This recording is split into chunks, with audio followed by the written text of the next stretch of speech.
அண்ணா வணக்கம். வணக்கம் சார். நான் ஜான் சுந்தர், கிருஷ்ணகிரி மாவட்டம் பர்கூர் தொகுதி சட்டமன்ற உறுப்பினர் மதியழகன். அவர் தளபதியை போகிற அந்த 6 தொகுதியிலையும் ஓடி ஓடி ஓடி விடிய உழைப்புன்னு உழைத்து கொண்டிருக்காரு. கடலுக்கு அலைகள் தேவை, காற்றுக்கு தென்றல் தேவை, உடலுக்கு உயிர் தேவை, உயிருக்கு உடல் தேவை, பாடும் குயிலுக்கு குரல் தேவை, ஆடும் மயிலுக்கு நடையில் தேவை. அதே போல் தமிழக மக்களுக்கெல்லாம் தளபதியார் தேவை, தளபதியாருக்கு தமிழக மக்கள் தேவை. இந்த வருகின்ற 26 சட்டமன்ற தேர்தலில் 234 தொகுதி வெற்றி பெற்று தமிழகத்தில் மீண்டும் சரித்திரம் படைக்க வேண்டும் என்று நாங்கள் வேண்டிக்கிறோம்.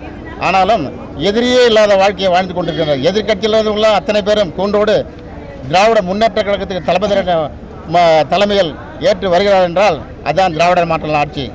தந்தை பெரியார் மக்களுக்காக உழைப்பு உயர்வு என்ற சுயமரியாதையோடு வளர்ந்தவர். பேரறிஞர் அண்ணா வழிகாட்டுதலின்படி, முத்தமிழறிஞர் கலைஞருடைய வழிகாட்டுதலின்படி தளபதியார் நம்மளுடைய தமிழகத்தை உலக நாட்டுக்கெல்லாம் முன்னோடியாக வைத்து கொண்டிருக்கின்றார்கள் என்றால் அதுதான் திராவிட மாடல் ஆட்சி. வல்லரசு நாடுகளாகிய அமெரிக்கா, ஜப்பான், சைனா, ரஷ்யா, தென்கொரியா ஆகிய நாடுகளும் தமிழகத்தையும் தமிழக முதல்வரையும் உற்று நோக்கி பார்க்கிறது.